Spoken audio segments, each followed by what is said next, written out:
Moi, je suis Camille Descamps, je suis maître assistante à la Haute École EFEC, donc la section business. Et donc moi, je suis Marielle Gaillard, psychopédagogue à la HEIB, j'enseigne aux instituteurs et institutrices primaires.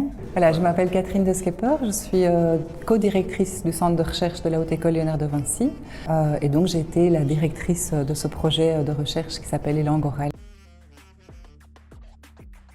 En fait, la didactique de l'oral est une didactique assez peu connue, assez peu développée, elle est assez récente. Et donc on s'intéresse depuis très peu de temps au développement des compétences orales des élèves d'abord dans l'enseignement primaire et secondaire et a fortiori des étudiants dans l'enseignement supérieur. On utilise beaucoup l'oral comme moyen d'apprentissage et aussi, à plus forte raison, comme moyen d'évaluation, alors que les étudiants n'ont pas été formés à cette pratique-là, qu'ils ne connaissent parfois pas les critères d'évaluation, les seuils de tolérance par rapport à ces critères. Et donc c'est un besoin vraiment majeur. On a besoin de documenter ce que font les étudiants quand ils pratiquent finalement l'oral au sein de leurs apprentissages et aussi au sein de leur future profession. Alors, les langues orales, c'est un consortium avec un très long historique. C'est en fait un consortium qui fait suite à un consortium antérieur qui s'appelait Langue écrite, qui avait en fait en gros les mêmes objectifs et les mêmes missions, mais sur la langue écrite. La collaboration incite à revoir ses positions, à questionner ce qu'on croyait des évidences et à être obligé de les clarifier. C'est aussi un moment important, précieux finalement, qu'on a rarement dans la vie professionnelle, de se dire ah, tiens, maintenant on va collaborer, on va pouvoir travailler, s'arrêter sur des choses, les construire ensemble.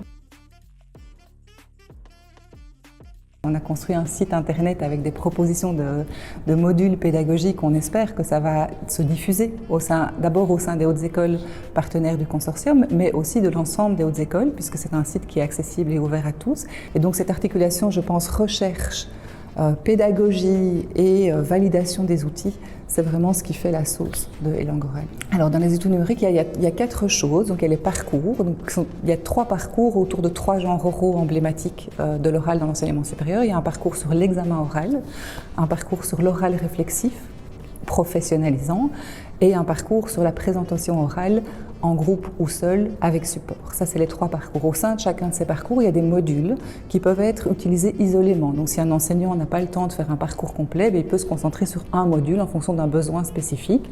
Si je prends par exemple le parcours sur la présentation orale avec support, il y a vraiment un module sur la gestion des supports uniquement. Donc la gestion d'un PowerPoint, comment faire un PowerPoint, comment avoir des notes, comment ne pas lire ses notes quand on est en train de parler, etc.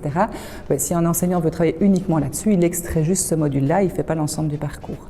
En plus des parcours et des modules, on a des ressources bibliographiques commentées et surtout, ça je trouve c'est vraiment intéressant justement pour les enseignants qui ne sont pas des enseignants de langue française, des fiches outils avec des propositions de grille d'évaluation, des propositions de contrats de communication, des propositions pour transcrire l'oral, des propositions pour faire de la réoralisation ou faire des réécoutes entre pairs. Et donc toute une série de dispositifs qu'on peut très facilement mettre en place, qui ne nécessitent pas d'être compétent en langue française, mais qui permettent peut-être de faire un peu bouger les rangs de ce qui se fait traditionnellement en matière d'enseignement de l'oral. Ce projet langue orale, il va donner des choses sur le terrain, comment les enseignants s'approprient les outils. Et je pense que là, il y a aussi une présence et des choses, des actions à mener. Donc pourquoi pas créer une communauté de pratique, le partage, améliorer les outils.